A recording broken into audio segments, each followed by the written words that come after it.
In an unusual case, we actually have a guest of the community here. Now, usually you would have to wait to the end of the meeting to be heard. Since I don't want to make you wait all night long, we'll discuss our logistic stuff. If you want to be heard now, I'm happy to move that up if there are no objections. No objections. I would be happy to. Okay. And if you could just identify yourself and where you live so we can note it in the minutes. My name is MC Porter. I live at 193 Fisk Hill Road, the north end of Fisk Hill.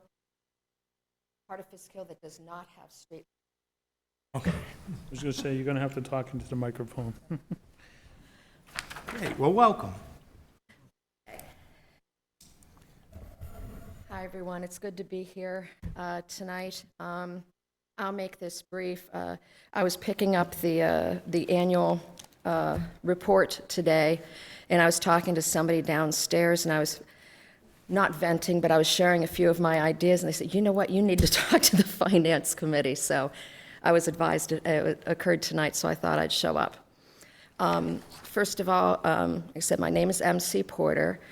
I moved here from Ohio in November 2020. I retired after like 35 years in the insurance industry, and I moved here to be near family. I love Sturbridge. It's a wonderful town. I had to get used to it going from Columbus, Ohio to a town of, 10,000, but everybody's been welcoming, and it's a beautiful, beautiful town. So, like I said, I am retired, so I am on a fixed income. Looking at some of the numbers, and actually this last week I just got my property tax bill, which kind of prompted my thinking of certain things. And again, being relatively new to this town and to this state, I have paid property taxes, 21, 22, and 23, a total of $23,100. And I don't know if that sounds high or low to you, but let's just say coming from the Midwest, it was a little bit of a shocker. But for the past 3 years, I've paid $23,000. And just from 2021 to 2023, my property taxes increased 22%. I'm not complaining, I'm just stating this information. And also, I never heard of excise tax until I moved here, but that's fine. Now, I understand, I've talked to the town administrator, I've talked to the town assessor to get a better understanding of how the taxes are calculated. And basically, from what I understand, and correct me if I'm wrong, basically it has to do with assessed values and the budget. Yeah. Basically. It's a balance between the mill rate that's set by the budget and, Right. and the value of your home. So, I mean, the assessed values, I know between 2021, 2022, there was an increase of about 11%. And again, I keep comparing to the Midwest where I'm from. And, having values assessed on a yearly basis rather than every 5 to 7 years for what I was used to, to me, it just seems like it's very reactive to market conditions. So I know values can go up and down, but that just seems like instead of more of a longer-term view of the values of a community, I don't know how that's handled, if it's like state statute or however that is handled or dictated, but I just thought that yearly assessments seem to be often. But if that's the way it's done here, I understand.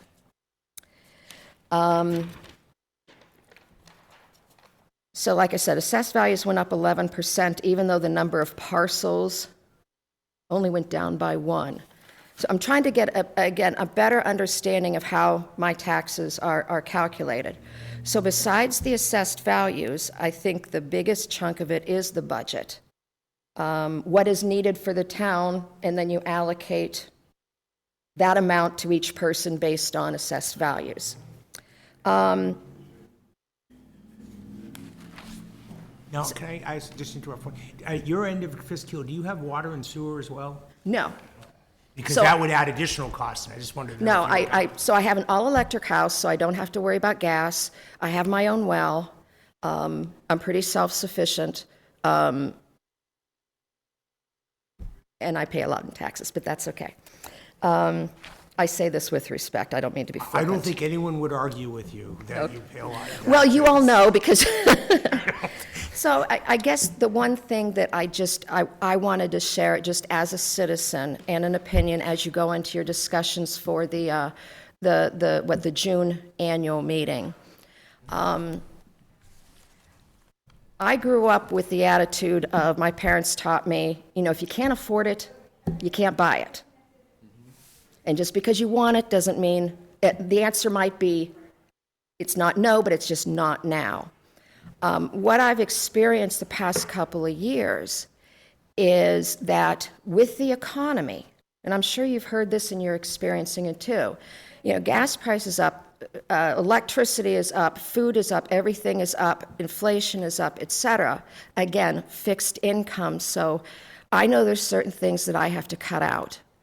And the only thing that I respectfully ask my town to do is necessities by all means. I have a sister who's a teacher. I have relatives who are in the school system. I'm very pro-education, very pro-security and the firefighters and the police and everybody in this town.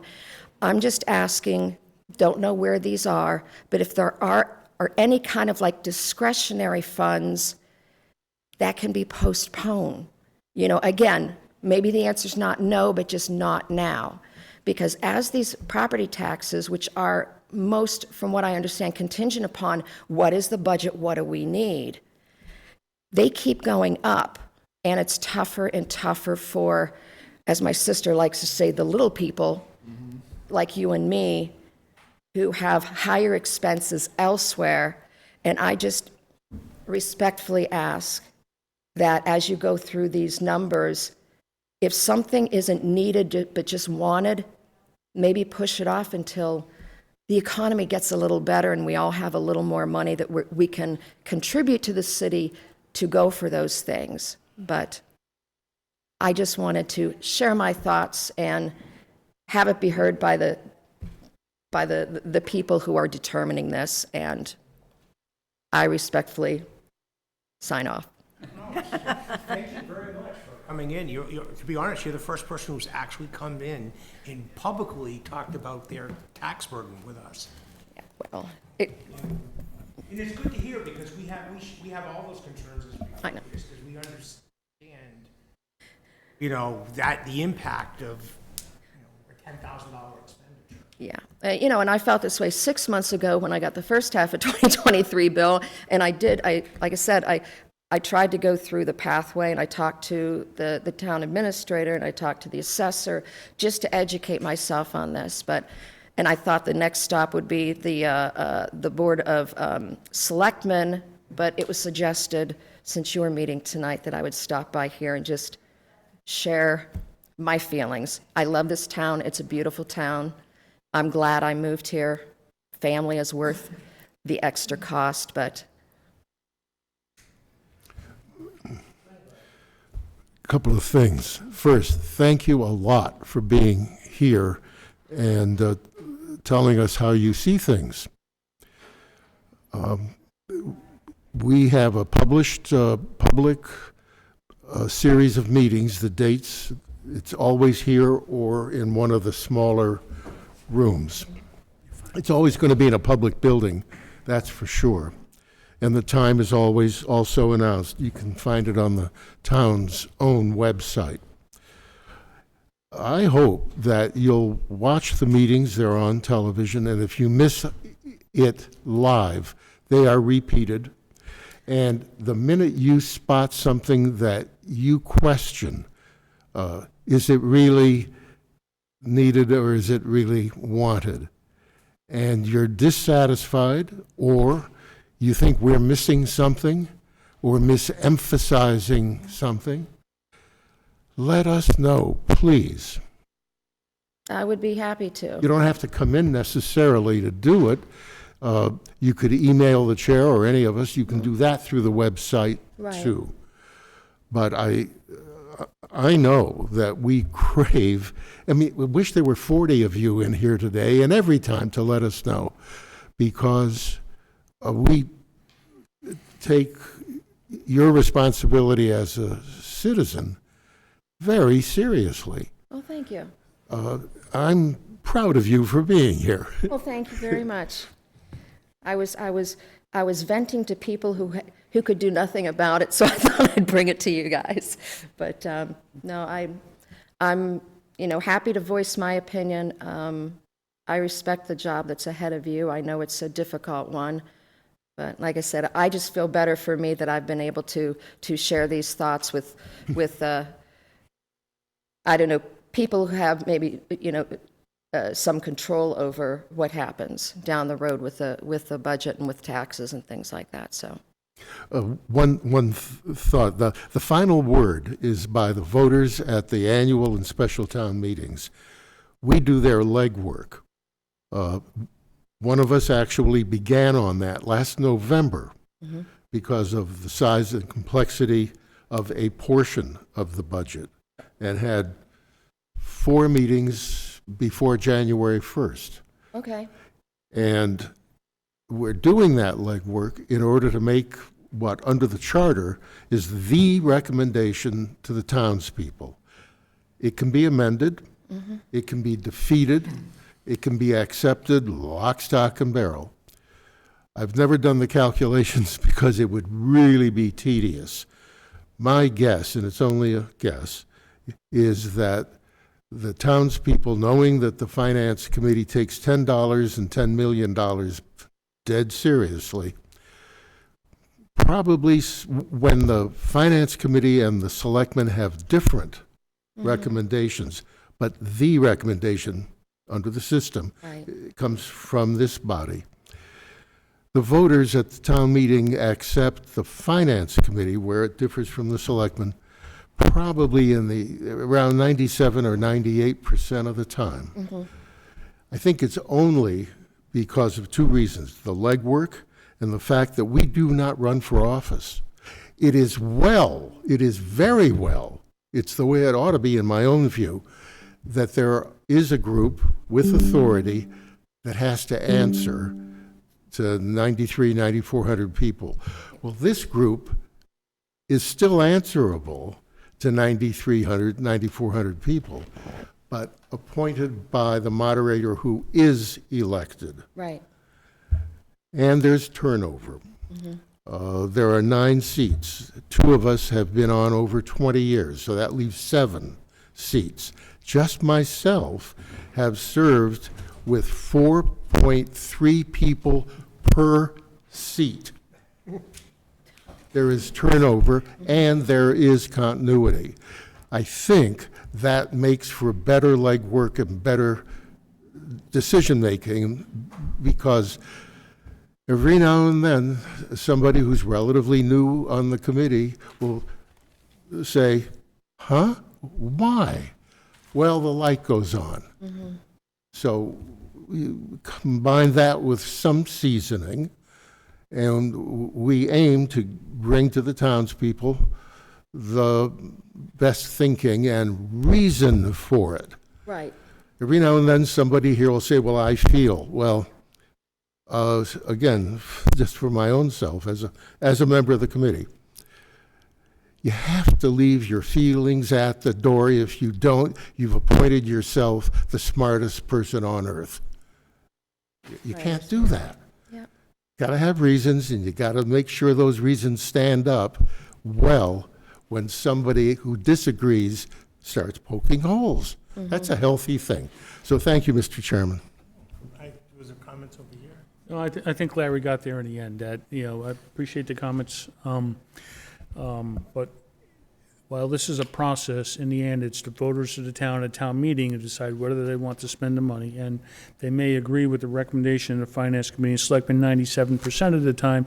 The other 3% are typically for those discretionary things, a very large budget item. Right. And there is healthy debate at town meeting floor to decide does the town want to do that or not, despite the recommendation? So in the end, I hope to see you at town meeting this Oh, year. I have been. I've been to And- the and- special meetings, I've been to the And- town meetings, the annual meetings.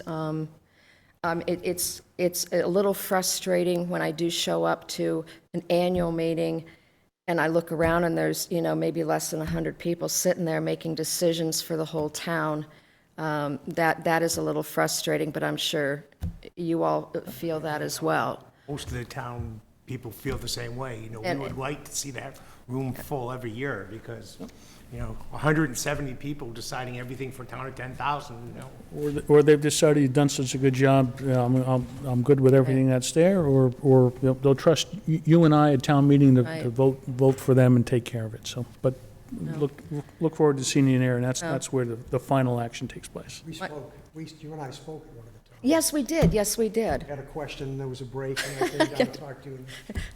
I vented a little to you, too. So I said I vented a little to you, too. That was okay. And I thank you for listening. So, no, I like to get involved, show up to meetings, and I just,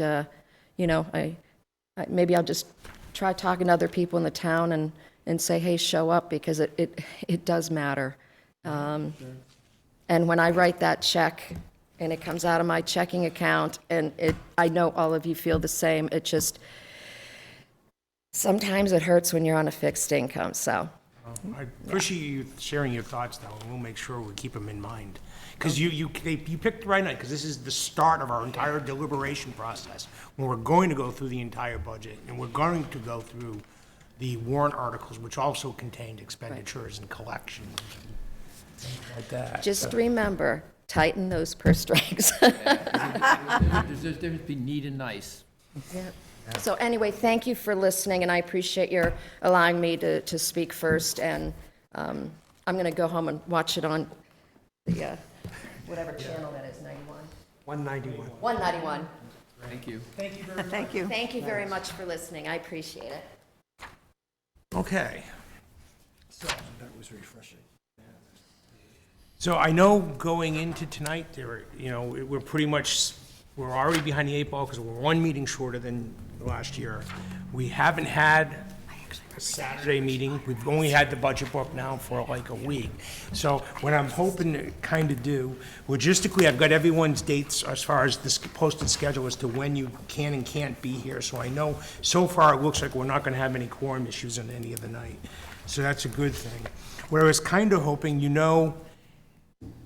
next week, on the Thursday meeting, the town administrator is supposed to be here, so we can ask some questions there, but the following Tuesday is kind of the makeup for the Saturday meeting, and we're going to have a joint session with the BOS and certain department heads, the big ones, the fire, police.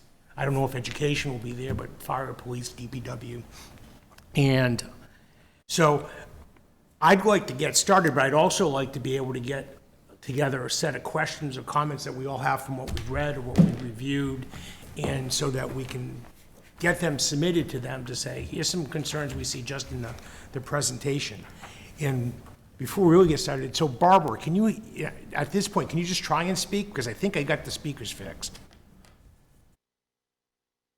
Can you hear me now? Guess not. She's unmuted. I can see her mic is open, but I do not hear her at all.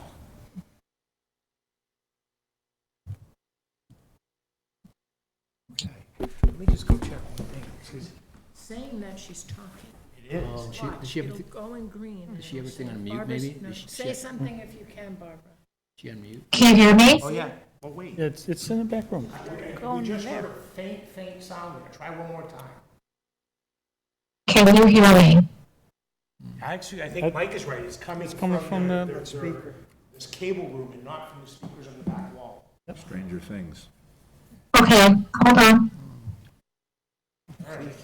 Well, There's been an issue, the last two meetings I watched were the Board of Selectmen and the Conservation Commission in this room, and the audio was awful. It was distorted, it was echoing, it was really, we had a conversation about it today, so they're working on it, but it was terrible.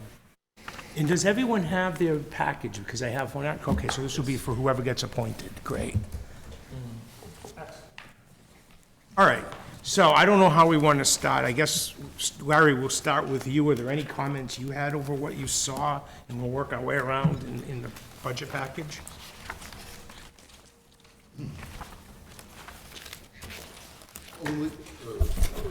Only a question about the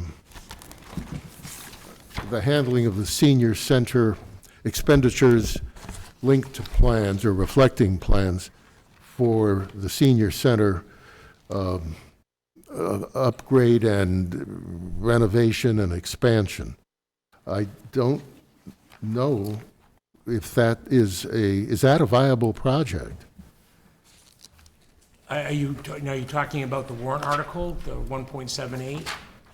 Well, I guess the cost came, from what I read in that part of it, cost came in at 12.78 million. Yes. The town's only allocated 11. Yes. And now they're seeking to add another 1.78 to make up that shortfall. So I'm wondering whether, when we sit with the selectmen and others, if that is a question that ought to be surfaced as to, is it a bonded project? Is it free cash? Is it a combination? Where's the difference between the quote and the allocation going to be? Where's that money coming from? Here's a CPC article. It's coming from CPC funds. Then I missed that. Okay, thank you. All right, thank you. Oh, okay. False alarm. That was in the second set, the information he sent of the proposed articles. Okay, And they're proposing 1.7 something million out of CPC funds, Okay. along with a litany of other, okay, it's a laundry got list it. of expenditures. Right, thank you.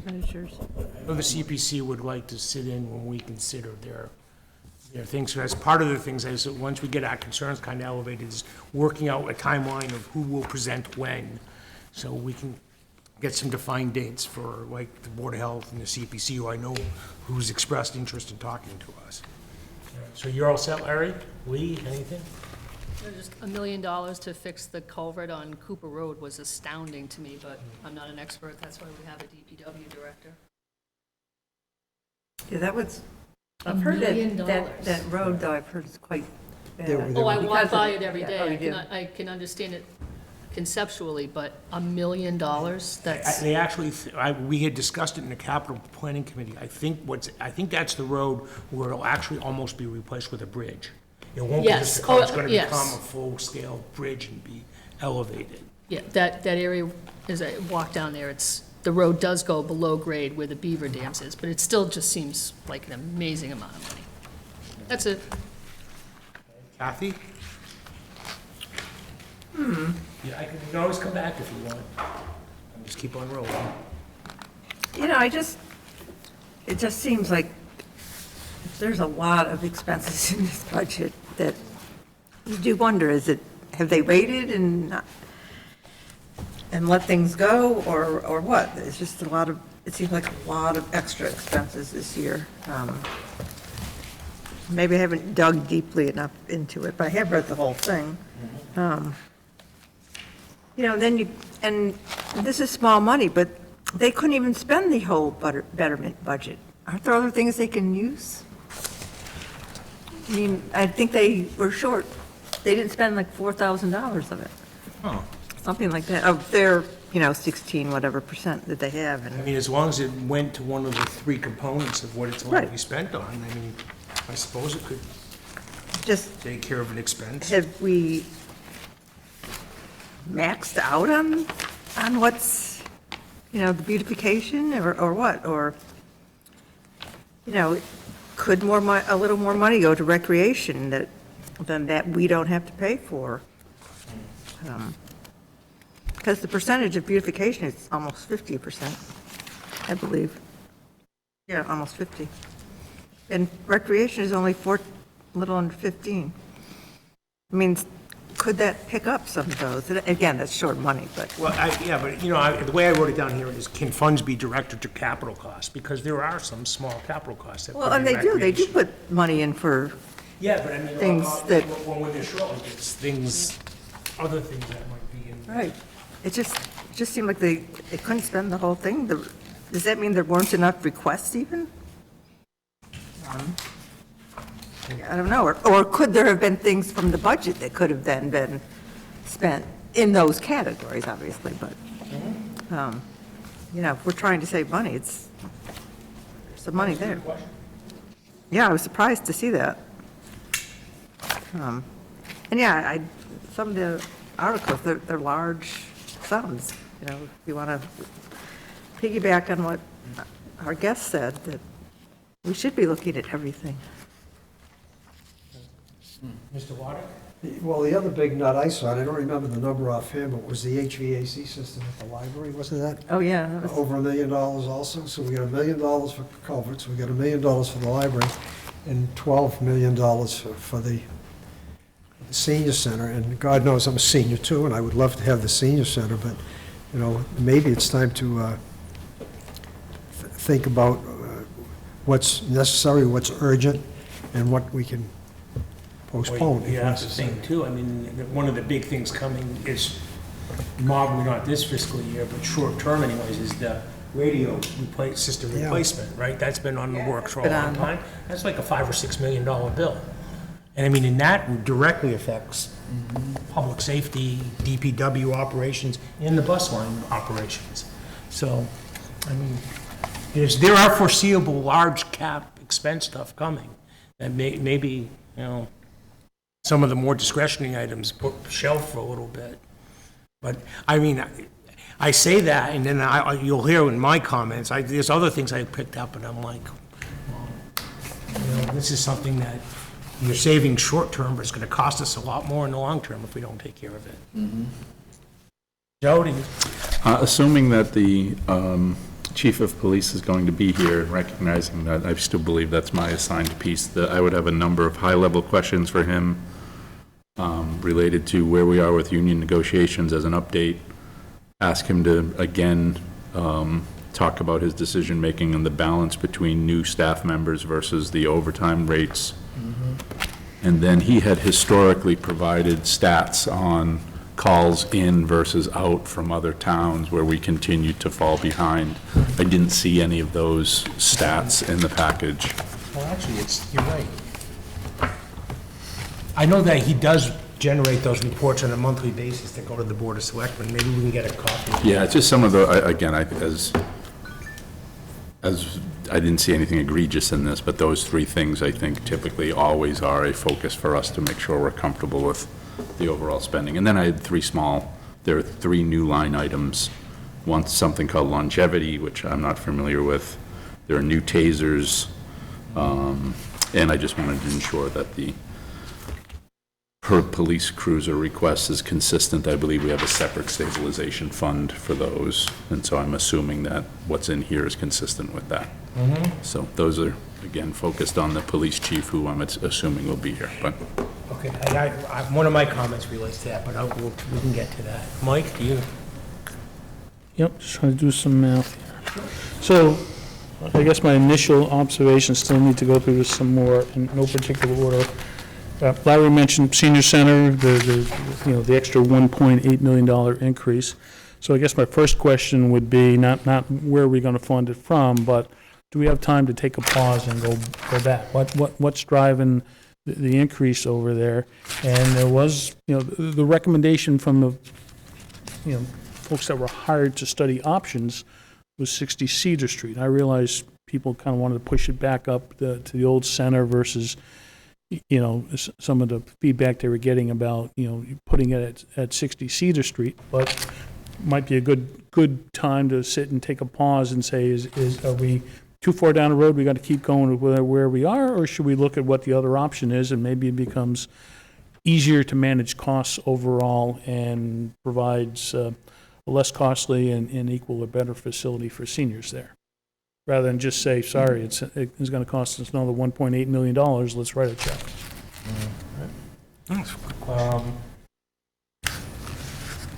Just the overall question, it seems like we're going about just like we do every year. Let's look at all the department budgets, if all the line items make sense. Here's what we need to run the show, or is this, given our shortened time frame here, a year, and maybe do a top-down approach and just say, you know, how much money do we think the town can afford of that?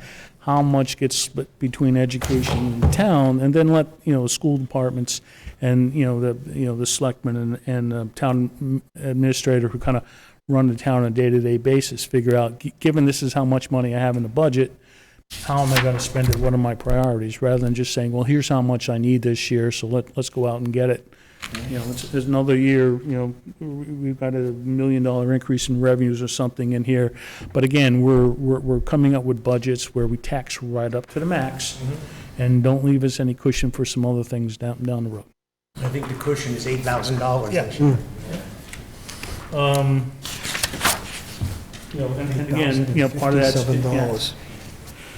Page If I look at the $2 million increase in the budget, I'm trying to figure out where the school is here. Education's up 1.2. So again, there's, you know, seems to be, you know, more than half of the increase. Is that appropriate? Or, you know, again, given and should, is a $1.2 million increase not what they need or what, you know, what we as a town can afford? Maybe we can only have their budget go up $1 million and the town budget only go up something, and find other ways to kind of pare some costs to kind of live within a budget, from a top-down approach.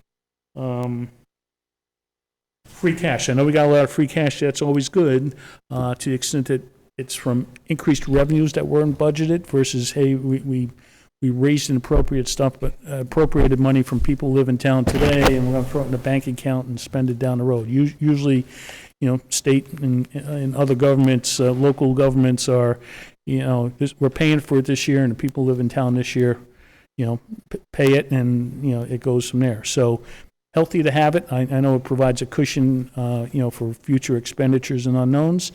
But, you know, getting a handle on that free cash amount and maybe figuring out, you know, what the right amount is, but not too much in there to kind of offset some of this would be, I thought, one of the discussions we were going to have during the off-season that we didn't have there.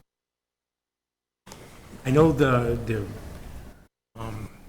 fiscal guidelines has what percentage of our operating budget should be in free cash, and we are exceeding that.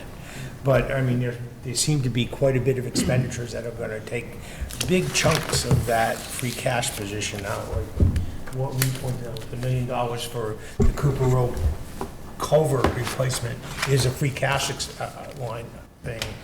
Well, that's a good lead into my last item here is $1 million for a Cooper Road culvert in there. And you know, looking at the discussion, it's because there's a beaver dam up ahead, and if it should fail, you know, culvert's undersized. Well, I guess my question is, you know, what's the other approach? You know, maybe removing the dam and putting some flood controls and other stuff so that debris doesn't clog it up. You know, for $100,000 may be a more viable option. I realize some people don't want to touch the beavers, and they should just kind of take over and flood other areas and grow from there. But, you know, if that's the driving cause, have we looked at some other options that solve the problem at maybe significantly less costs, rather than just saying, well, we got to live with the beavers and it's going to cost the town $1 million? You're reading my mind when I saw that, because I used to go on Cooper Road fairly often when I lived on Allen Road, and I'd cut across the back way. But just a comment about something else you said too, Mike. One thing we have to keep in mind is a lot of the costs for police, fire, and particularly for the schools, because several of us went to the hearings for the schools, is a lot of the cost is carved in stone now because it's part of collective bargaining agreements. So the salary increase is usually the biggest chunk of the increase, and those are contracts. That stuff's been contracted. There's no way around that. That's a cost we have to support. They signed a contract, they're going to get a pay increase. That's part of it. The other thing that Deb Boyd brought out was, one thing we're facing this year, I believe it was at Tantascwa as opposed to Burgess, is an increase in the special needs budget for outplacements, and it's a substantial increase. And that's not something, it's mandated. So there are certain costs we're going to have to look at and say, okay, what do we do with the stuff we have some flexibility with? But a big chunk of that stuff we're stuck with it. So that's why we have to look at stuff like beaver dams and things like that, because maybe we can get creative there. But with the schools and with the municipal departments, big chunk of that is contracted obligations. But what are the other things? And maybe we have to go back and say, if I'm mandated to support this, then, and I have a fixed budget versus just, here's what I need, I'm gonna tax everybody, and get the money, because that's the way it is. Maybe you gotta go back and say, I can only afford $1 million. If I'm mandated to spend $800,000 on this, well, then I only have 200 grand left to spend over here. And the level of services over there may not be what people want, but that's what it is within here, as opposed to say, well, if you want the level of services, guess what? We need $2 million from you this year. But I'm talking about contractual obligations that we have no flexibility on. Once you sign a contract with the union, that's what it is. But there's a new position in here, right? So that's part of the discussion. Is it needed? That can be part of And this. And I agree, the police chief could use that position. I'm not against that. So, I'm not saying that all increases, are controllable or whatever this year, but, I don't want to get into the position of, well, the contract says we got to pay it, and, here's the number, and too bad we're going to tax The everybody. concerns that came up is funding 3 positions for the fire department. What happens, same thing that I think you brought up last time around, what happens 3 years from now when the funding goes away and we have 3 positions? Now we have to find another way to fund those if we want to keep them. Right. Once the That's all part of the grant is look gone. ahead for the. No, I get it, Make a I decision get it. today. Thank you. Great. Ken, you? Yeah, I have a few points. Couple things that are going into the budget process, possibly maybe a little more focus this year, I know we're going each department and line item by line item, and, what somebody's paying $1,500 for stationery is not gonna change a $40 million budget, right? So I think we gotta look at the drivers, what's driving the budget. And you sent out something a month ago with this training and education of staff and employees in the town, and that kind of resonated with me, because if I look at the budget, and I don't have the one for education, but the other one, 50% of it is labor. And to your point, I understand the contract negotiations, don't quite understand why we thought it was a win with the 7.8% increase, because we saved on some legal fees, because that 1 or 2% of we could negotiate it out is going to be there forever. But also, you have to consider when you start hiring more people under a higher salary, it's not only hiring, now they're coming in for an additional sergeant. So my question is, what's the span of control? Do we really need another sergeant? Last year, we got a detective, okay, and that was supposed to eliminate or reduce some of the work or the paperwork or labor of the patrol people. Good idea. But now they're coming in for a sergeant. And by the way, all of a sudden, the detective's car is $46,000 this year. So it's not only $100,000 for the position, it's the benefits, it's the car, now you need somebody to manage them. My point being, if we're gonna be moving forward, and it's not gonna take a year, I think we gotta do it through efficiencies and technology. Okay, so, and I think we gotta look at the drivers, what's driving the budget, and I think one of the big things is basically labor. So we got to think about how we eke out and make people more efficient, so next year they're not coming in for more and more. We got to make the people we have much more efficient along those lines. I looked at one part of the budget. The fire department came in and their request was 18% salary and wages, and they set up for 7.8. Well, if you start with a reference point of 18, 7.8 is a win. That's a reference point, right? It's a nice strategy. It's called reference bias, right?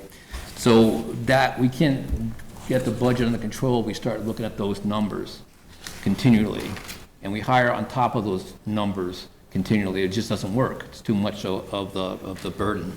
So one of the things I think we need to do is focus on the drivers and then try to look at how we can eke out some efficiencies, technology, training. I'm all in favor of people going to different towns and paying for it in seminars and coming back with ideas to reduce cost, because one thing I don't see a lot is how are we going to do it, increase efficiencies here, and what ideas we have to basically keep and do more with less. That's kind of how I grew up, kind of like she grew up, do more with less.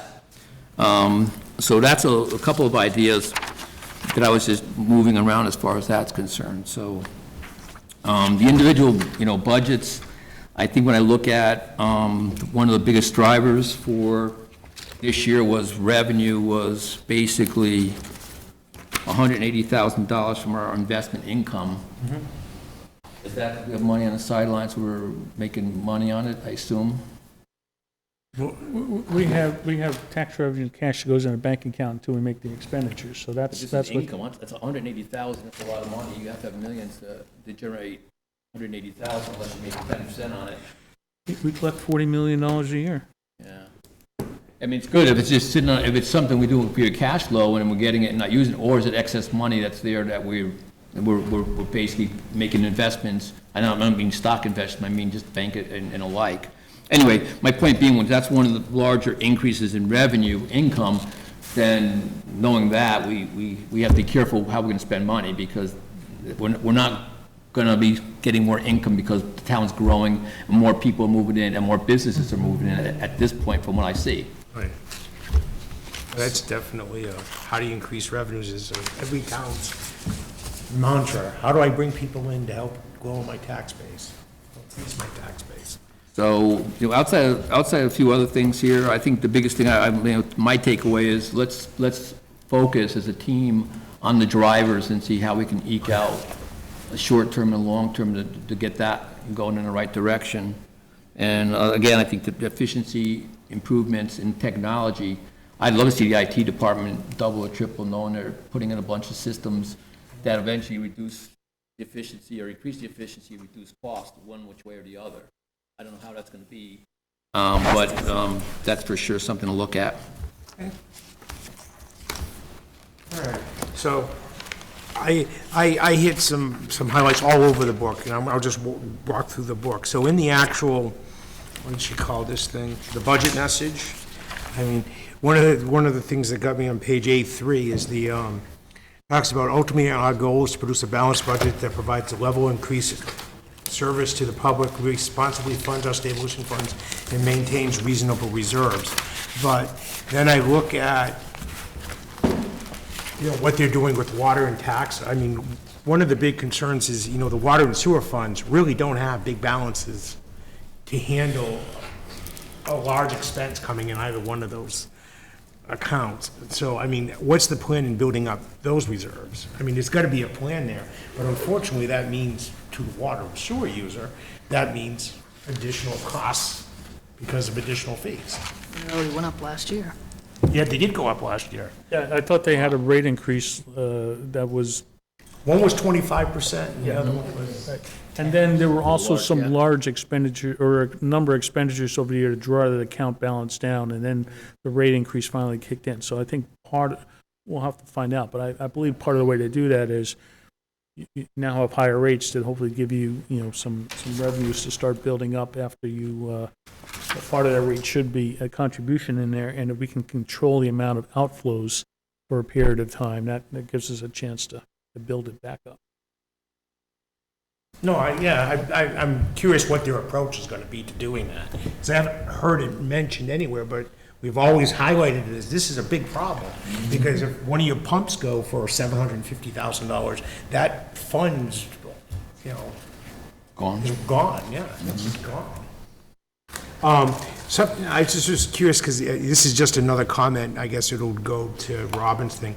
You know, they talked about adding an assistant there in the town administrator's office, and they say, oh, it's only $40,441. Well, that's the salary.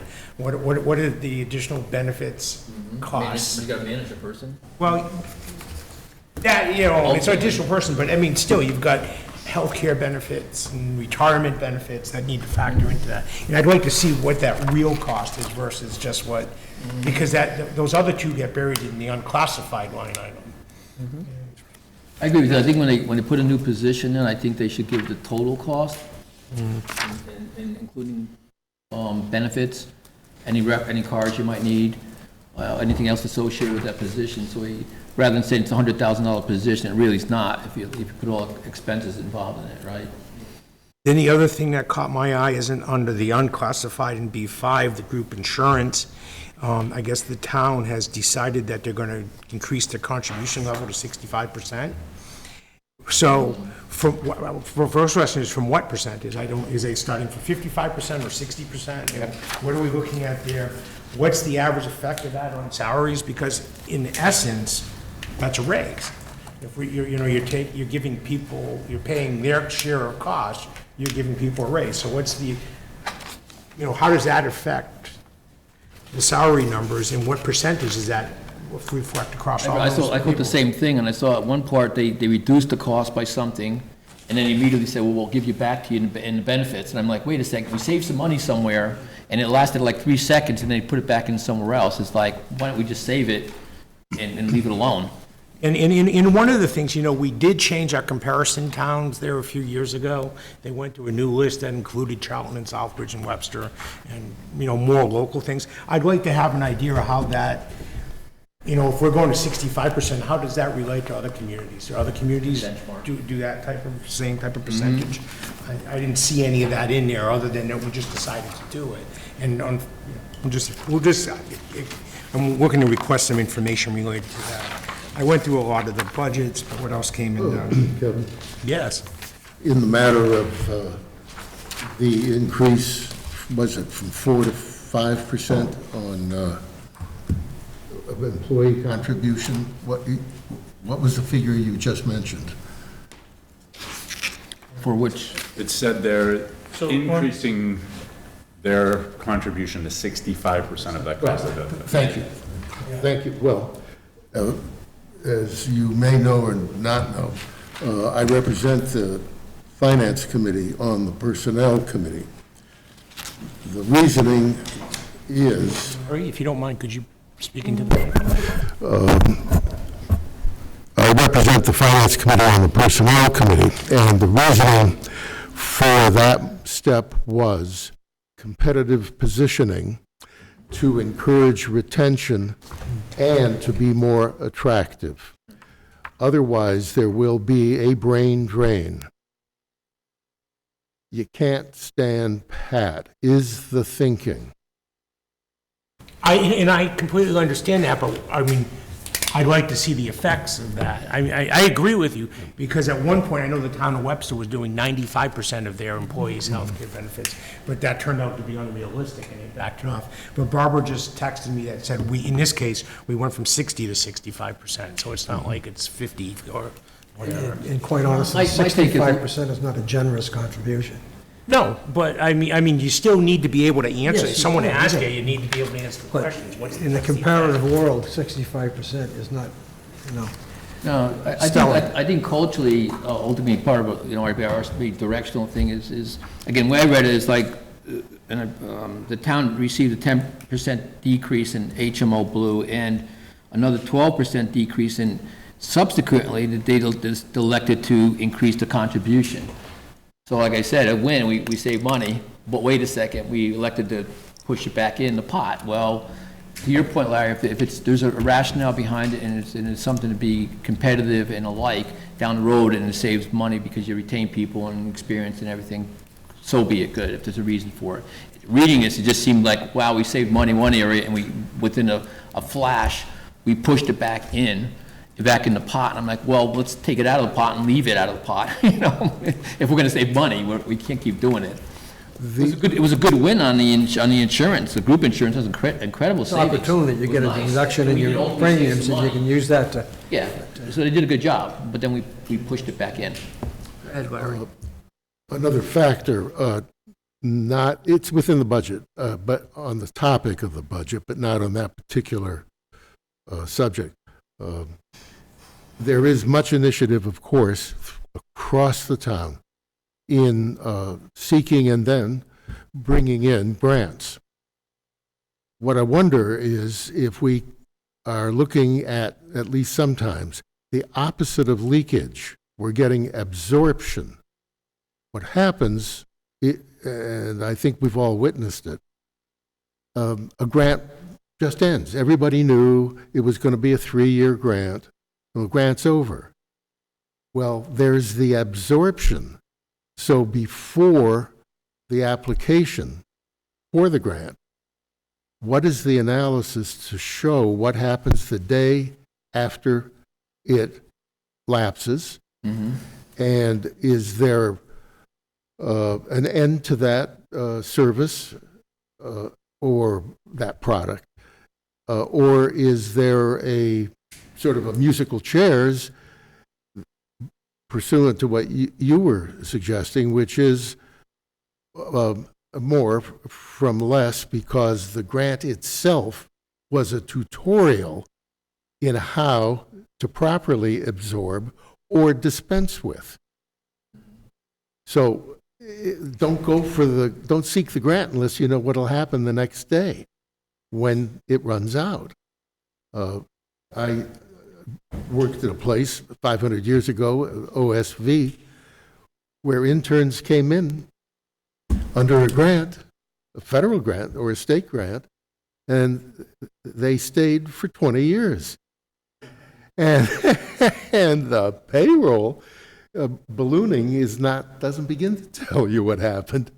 And against a driver in that instance, which is attendance, and in education, for our purposes, the driver is always, forever enrollment. And equally always, forever, the town has no control. The kids who show up are the kids who show up. Count them.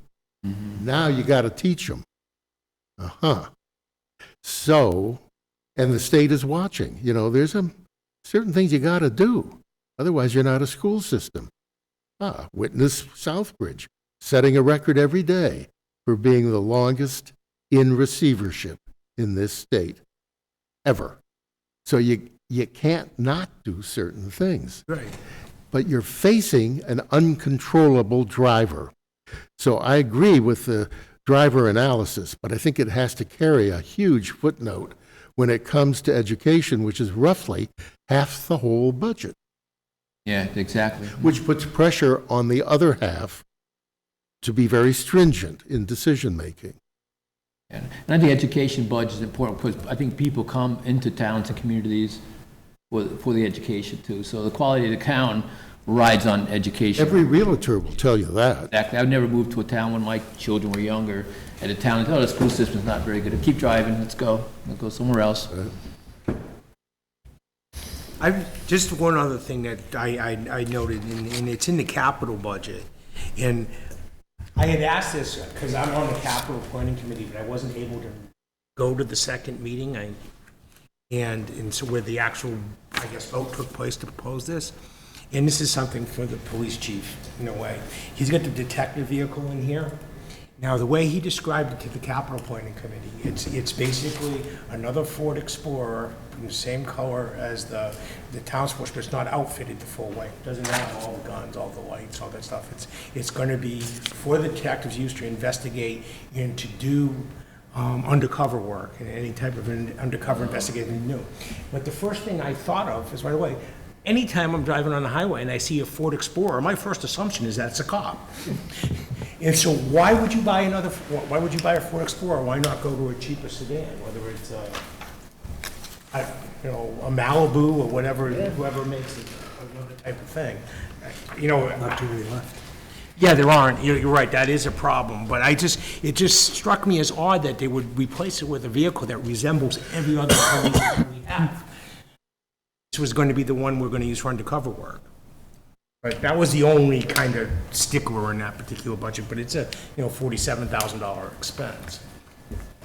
So let's go there. Big expense. The budget includes Two cruisers, standard cruisers, right? which was the way to, where we always set up. You have two a year. There was 1 year, I think he said he didn't need one, and he left one off. But, so this year's a 3-year. Why do we need the third one over in there? Why couldn't it be part of the standard, two cruiser turnover in the budget? Fair question. In that instance, I suppose there's the cost of maintenance, the mileage that goes. Remember, we sell cars. We sell cruisers to other towns. They repaint them. So it's not a zero there. It may have 198,000 miles on it, but somebody's going to buy it, another town, repaint it, and off they go. We take that money, that revenue, and apply it to the cost of a brand-new one. All right, so thank you. We got kind of high-level thoughts out, and if the Board of Selectmen, or I know Barbara's listening real time, but if Robin wants to listen to the recording, she can hear the discussion too.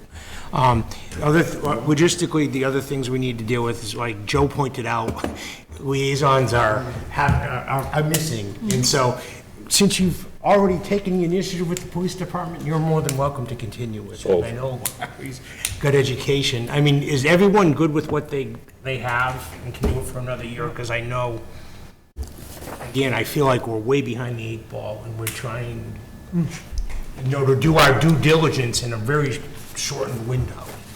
Now, we do, I think everyone would have, if you saw my email last night, we do have Bruce missing. I'll take whatever department you have, but can you remind me of what I had last year? You had DPW, Snow and Ice, Town Road, the CPC, and Economic Development STA.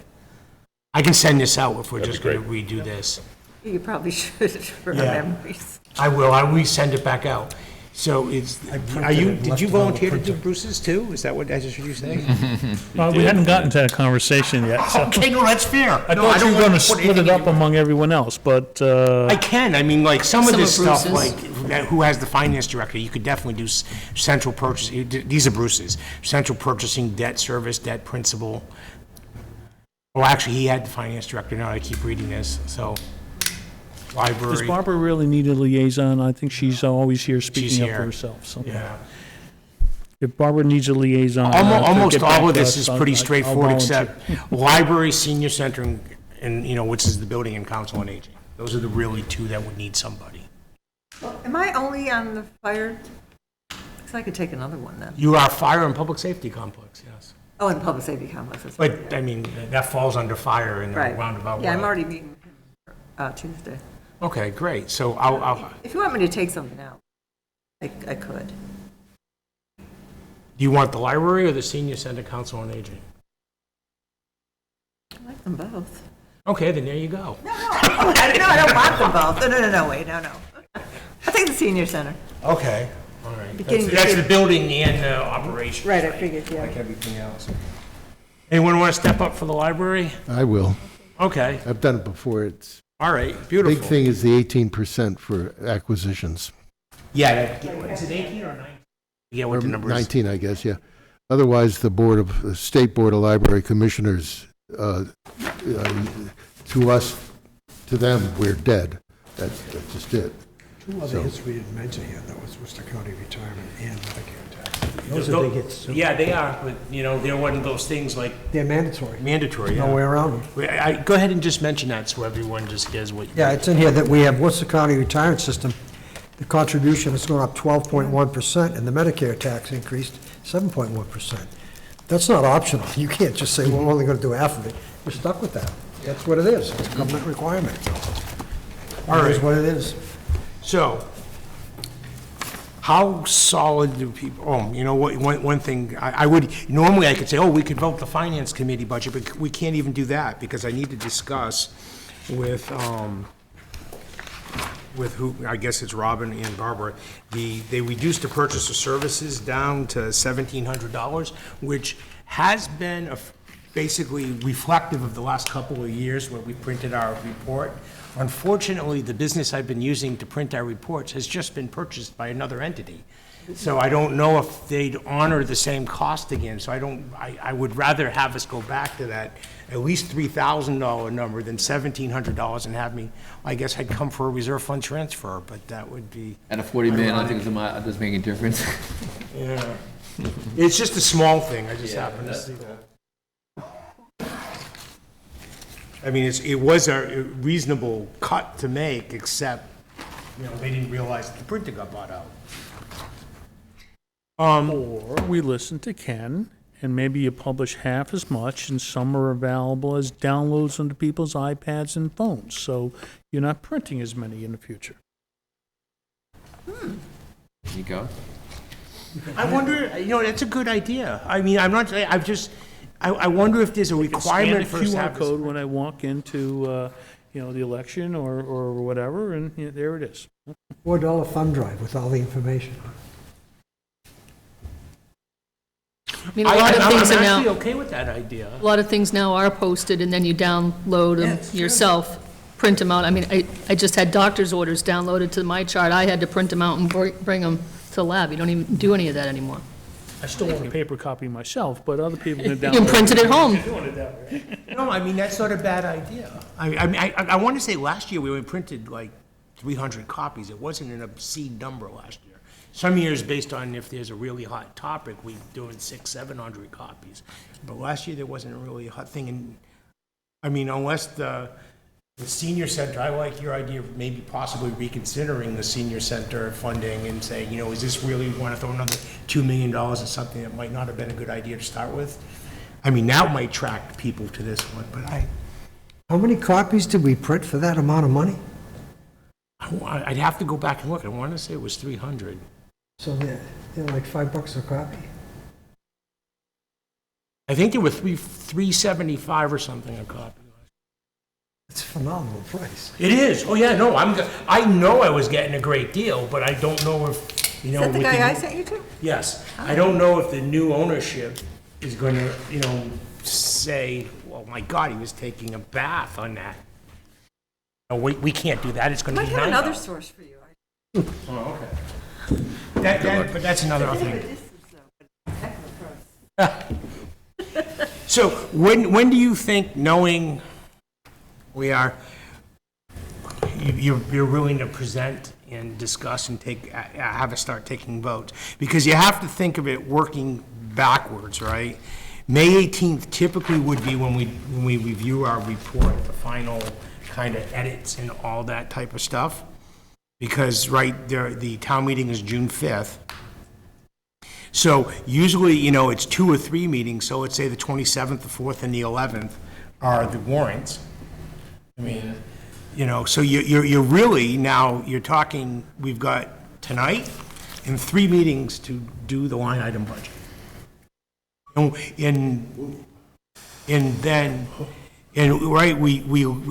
mean, we can try and get through next Thursday, because Robin will be here, and we can try and force through stuff with her. But then we have that joint meeting with the Board of Selectmen, and by that point, really, ideally, we should be 66% done with the line item budget. And I just, you know, this whole thing isn't working out like it should be. And So I know in the past, we had typically gone department by department and looked at each line and said, okay, we'll vote the bottom line. Do we need to go through that 30-something times again this year? Or can we kind of, you know, go through a department, look at it, see if there's anything in there? And instead of voting some things here, and then we have a meeting with the select board, and then maybe something changes, just get to the end and vote the bottom line budget as one line item versus individual departments. we could, I mean, And most, if we have a particular, you know, item we'd like to, you know, vote a different number for, we can address it somehow at that point.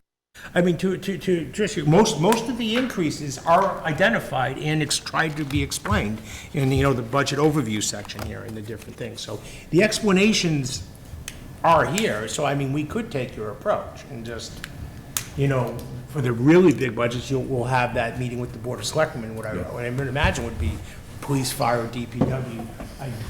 Usually education would come to the Saturday meeting, but I don't know if they've been invited to that particular meeting. So, but that would, I'll be in touch with the superintendent and find out and let you Yeah. know. it might not be a bad idea to have them come that night, but I mean, I don't know who would actually extend the formal invitation. Because it's our meeting and the Board of Selectmen's meeting, and, you know, it's that kind of, Well, I would just, see the same problem. yeah. I'll just be in touch with the superintendent. She's very forthcoming, Okay. whether she can make it herself. You know, she's got 6 school committees,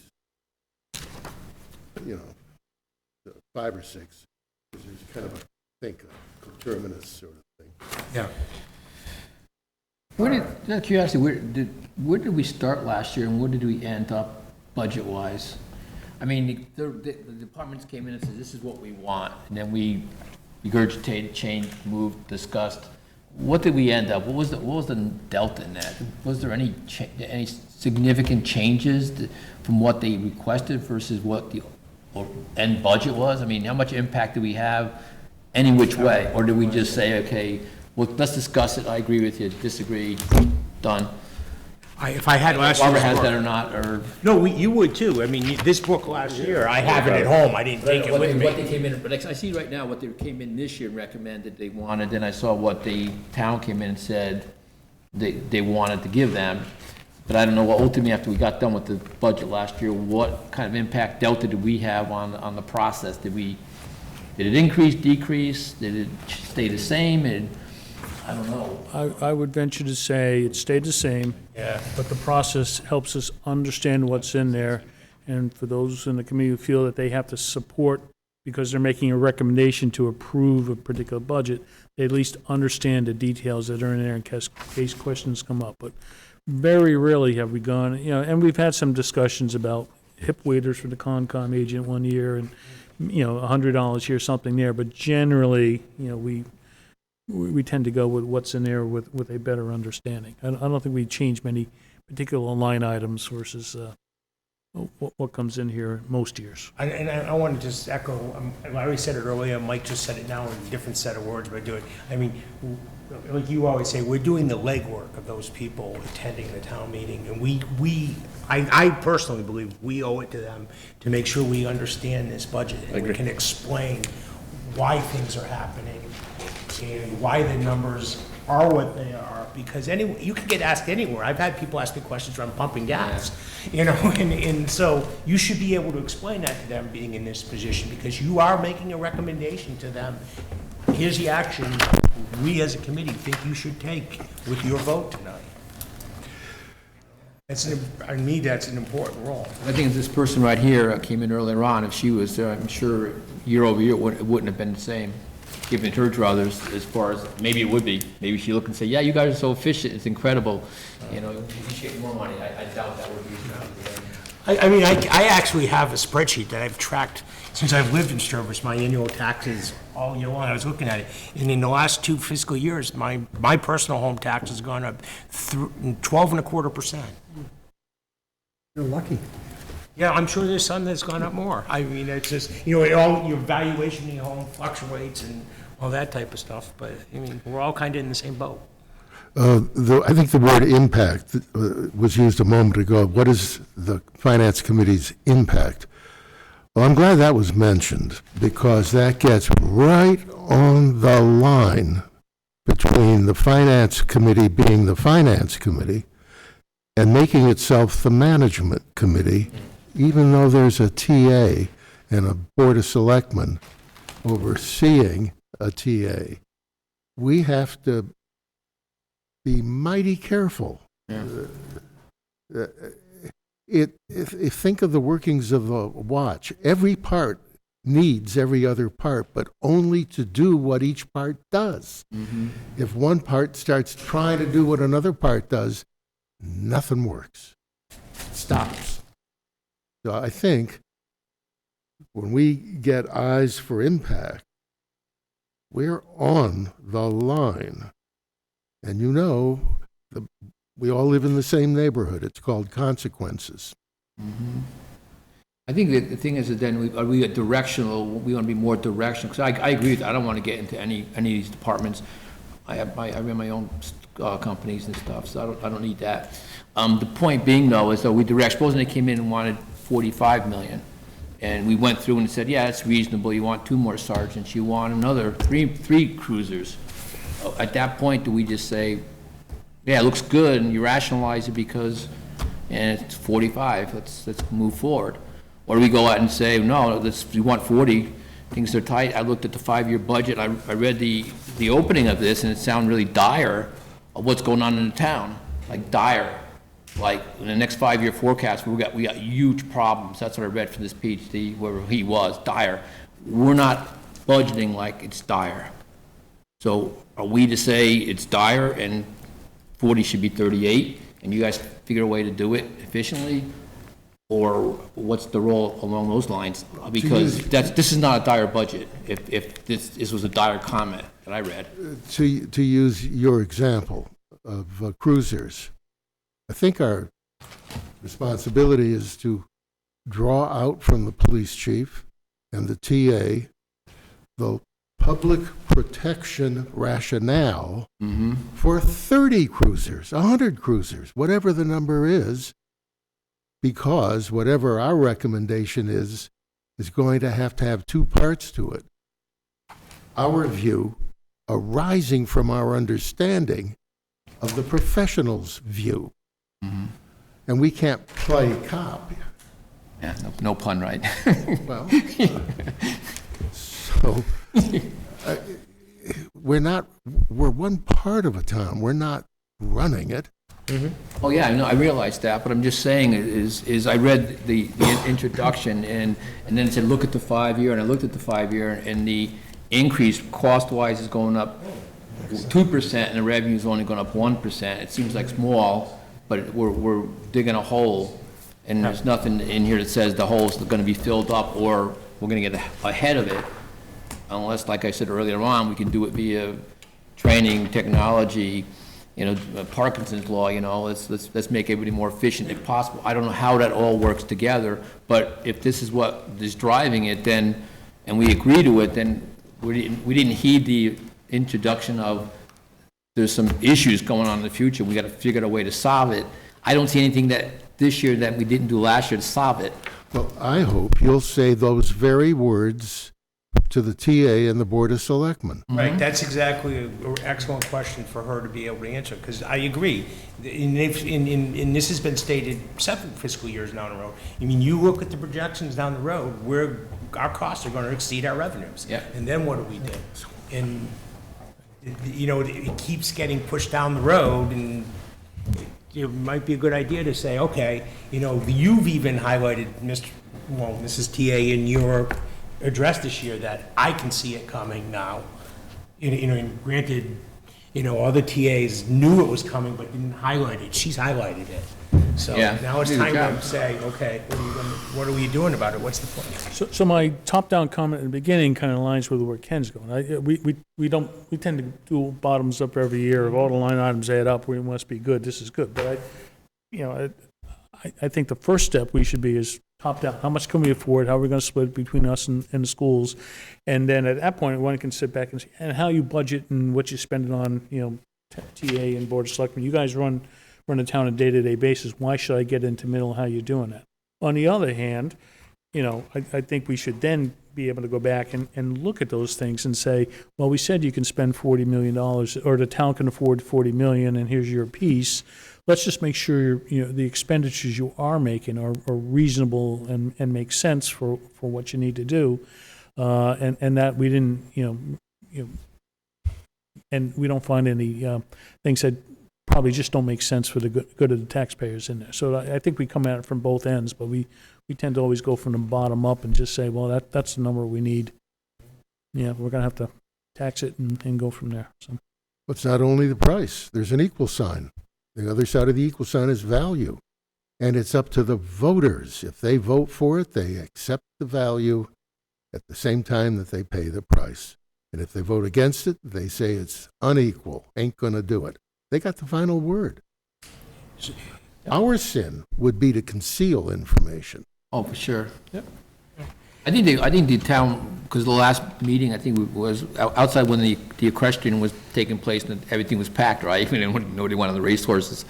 The last one after that was 200 people, and it just amazed me that we're making these decisions. So on the budgets and everything, and 200 people show up. But my point being is I think the townspeople indirectly might be saying they rely on us to come up with what's good for them too. Because obviously they're not showing up in force, storming down saying this is what we need, unless there's a big issue like a equestrian or something like that, and then they'll show up. So. All right, so, I'm just gonna, I guess, considering, I was going back now to where we started, just about what can we do by what meeting. I guess we just work through the line item budget every friggin' meeting and try and tackle it. Show up on Thursday, see what we can address and go from there. Yeah.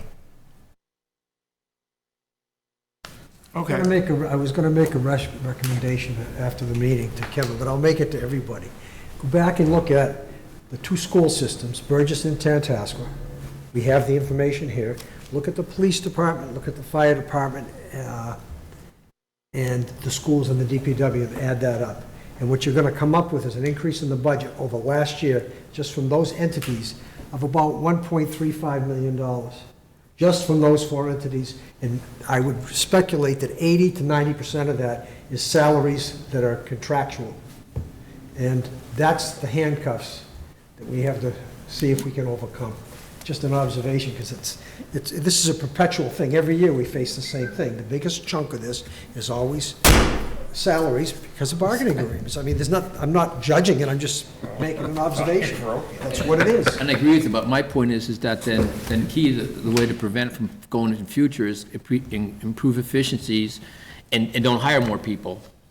I mean, when you don't, the last, Someone's negotiating with the unions. not hiring, right? Not to hire more Well, people, are hiring, they? in the school systems, there's mandated hiring, classroom size, things of that nature. And by the way, of that 1.35 million, 872,000 is Burgess, just Burgess, more than half. So that gives it some perspective. So I'm just pointing that out so everyone No, it's can important. focus on that and see where the big bucks are. Because my background says you go with the, you look for where the big bang is, where the money is. If you're gonna do something, you look where we always call that the low-hanging fruit, but it wasn't always low-hanging fruit. And outside of unions, Mike, I grew up with the idea, the last thing you do is hire unless when you cancel out all potential efficiencies and et cetera, then you hire somebody. You don't hire because you're inefficient and we need more people because you're not efficient. But we touched on the fact that people move to this town because of our school system. Oh, guaranteed. Because of the excellence there. Yeah. Well, you pay for excellence. Yeah. Yeah. Don't forget, please, that it was a deliberate, it was not an accident, it was a deliberate decision some years ago to put together a superb special needs capability. Why? 2 reasons. One is, as I think it was mentioned at the public hearing, 100% is 100%. A student who is not special needs, who is encouraged to reach for 100%, that's here. Special needs, that 100% could be here. 100% is 100%. That was one reason. The other was a Taj Mahal, and I'm not saying that that's what this is, but it is a superb special needs program. It's actually cheaper. Here's why. 1 residential student, current money, $300,000. And they send him up to Lancaster, and the kid lives there till age 22. Wow. But during that time, that 300 turns into 340, 390. It's cheaper to be the best. Mm-hmm. You can't see that when you look in the budget book because it's not supposed to be there. It is our job to explain that.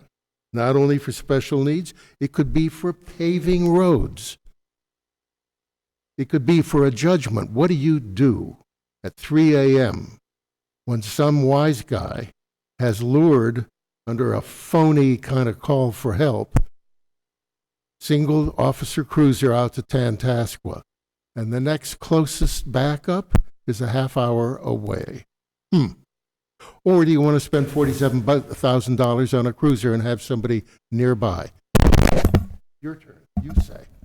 You want efficiencies, or do you want to start paying potentially, at the risk of sounding melodramatic, for funerals? It happens.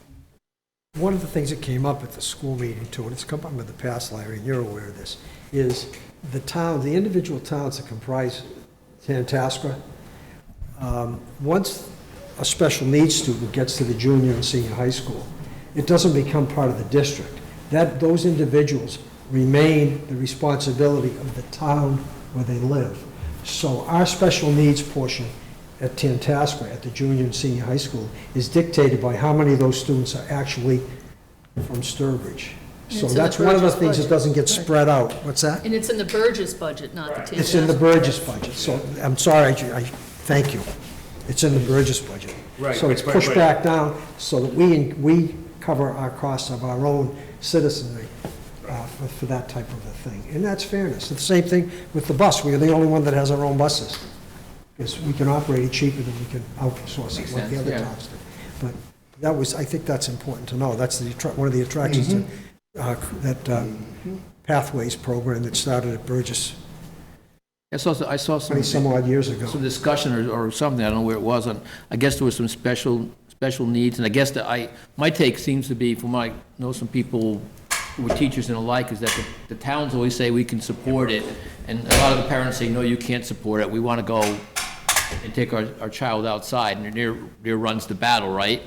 And I understood recently, it was like, we estimated one of the schools, that there were 5 or 6 that just popped up that they wanted to, I guess the parents wanted them out of the school system into a program. Is that what happened? We don't want to talk about individual people or anything that could no. identify them. That can happen, yeah. All That right. could happen. Theoretically, it could happen. But you don't want to pit a child who needs certain levels of education against another department. No. No. All right, so I think logistically, we have a plan of attack. Not the greatest plan of attack we've ever had, but we've got one. And we'll just we'll have to work our way through it. But we need to take advantage of the meeting next week with the TA and the joint meeting to try and get some of these larger questions answered and deal with that. And one other thing, I know I mentioned it before the meeting, but I don't think I mentioned it as a concern. Some of us who've been here all the time, will remember the heyday when we used to put about $500,000 a year into road repair and maintenance. And now we're only putting $150,000 a year. Sooner or later, that's gonna come back to haunt us too, because road repair is not cheap when it's just not maintenance, but it's actual repair. And the chunk we have with the state was over. We had a reserve with the state, I think, in excess of $1 million to fund some of that stuff. The chapter 70? I thought it was being earmarked. Chapter 90 90, I'm funds. sorry, I got them backwards. But I don't know what Yeah. the number is now, but. I thought that was being earmarked for something else. But either way, but that was just something to think in the back of your head too, because that's something we always try to stay in front of, because, maintaining is way better than repairing.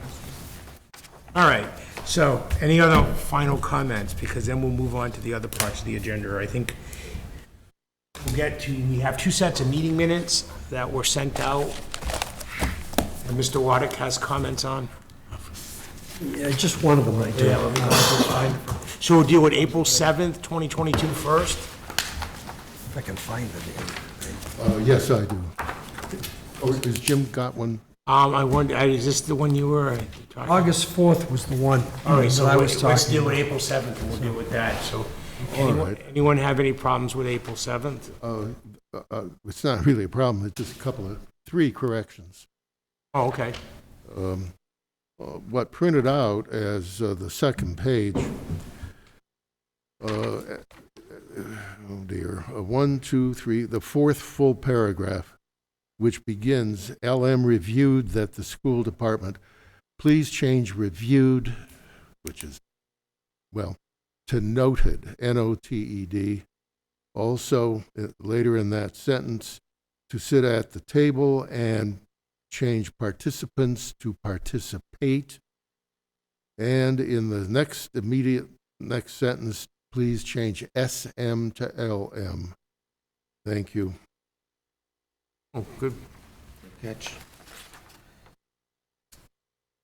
I guess I would just add a couple of paragraphs down, needs to change, and then on the next page, Mike seconded something versus MH, so I can make those changes as well.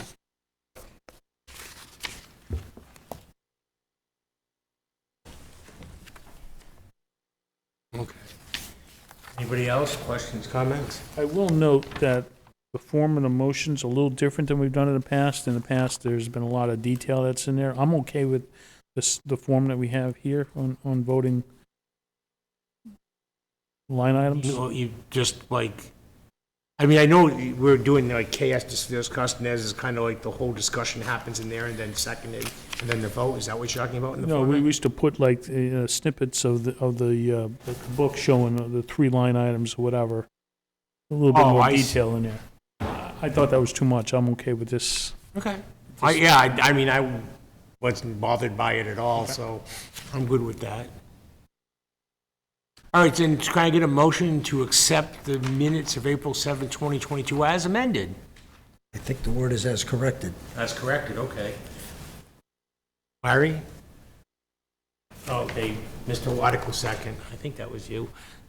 I haven't figured out how to use these things yet, because they're, meant to be close, and so when I look far away through it, everything is very blurry. So who's the motion and second?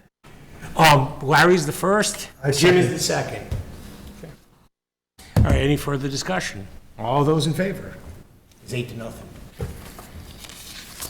I will note that Joe was not here on April 7th. Oh, you weren't. All right, so 7-0-1. You acceptable with that? Yep. There we go. Thank you, Mike. Better to have the record be correct. All right, so moving on to August 4th. Go ahead, Jim, I know you. And I wasn't there, which is why this struck me. So if you go down on the first page to acceptance of meeting minutes, actually, the third paragraph that begins, Kevin discussed, it says, the budget process schedule and working backwards from the upcoming June 6th town meeting. This is August 4th, we're not working backwards, So because he we're was- already 2 months past it. So he was talking about this June meeting, 2023. So we add 2020, Yeah, well, maybe that's what, it should be June 5th. yes. So we add 2023 to those dates. It'll make it clear that he was Okay. If that was made to be looking June forward 5th, to this 2023, year. then I could understand it. But I wasn't at the meeting, so I didn't have the context, so that's why that jumped out at me. I got, I was like, I'm confused, but that's not an untypical statement. Just make a note, if it says Kevin and not KS, that would need to be corrected as well. I see that, yeah. So, if, You have Ken in here in a couple places, but those are, okay, Okay, yeah, that's true. there's a few of those. It's funny, when you look at those, I just instantly translate them back and forth, so I don't even see it. So that was for next year, I get it, okay. Well, I'm glad I'm just reading everything I stated that night, and none of it came to fruition. That would have, and I would have figured that out if it said June 5th, but it didn't, it said June 6th. and that, absolutely. That June That 6th meeting took me either. back to last year. All right, You had a tough year last year. And Ken is KT, yep, I'll find those as we go along, yep. The picayune things that I, okay. Any other comments related to the August 4th minutes? Okay, then. Seeing none, can I have a motion to approve the minutes as corrected? Lee and Ken. All right, I just had to see, so who's not eligible in I this one? can't vote. I can't. Jim and Joe, okay. Okay, all those in favor? So 6-0-2, because I'm going to assume you're not going to vote against it, you're going to vote abstain. Two abstinences? Joe and Jim, you went there. Somewhere else causing problems. All right, so, good. Old business, anybody? Don't have any new business, is just, we have the one opening right at the moment, but like I said earlier, and I won't, everyone is here, Mike's got people lined up, and so once he makes a decision, I'm hoping that by next week, we may have a new member. So that would be great. Is it just one spot open or two? Just one, right Just now. one, okay. That being said, there's probably one or two of us whose terms will expire that he'll have to reappoint Yeah, this year. Mike usually approaches people and says, your term is up, would you like to be reappointed? And then if you say no, then, He's done that, yeah. with me anyway. Yeah, we move along. That's on the town website somewhere. That's listed, It's- the it's expiration actually- dates of everybody. It's in that 2022 town report. If anyone's got it, it's in the back of that. You're gonna send out the assignments? I am going to send I out have the a bunch of assi- small ones, and if there's one that isn't covered from Bruce, you can throw it my way. Oh, I know I have to kind of go through it a little more detail, because I remember last year I got caught by surprise because I missed a couple of departments, like, no one had them. So I'll set them up, but you get No it soon. rush, I'll be within ready. a day or so. I can start with the ones I know, if at least some of them are gonna be similar, okay? All right, then. We did public access already, and there's no one left here for public access. So then I'll take a motion to adjourn. Joe, second. Lee, Any further comments? All those in favor? That's unanimous. Almost my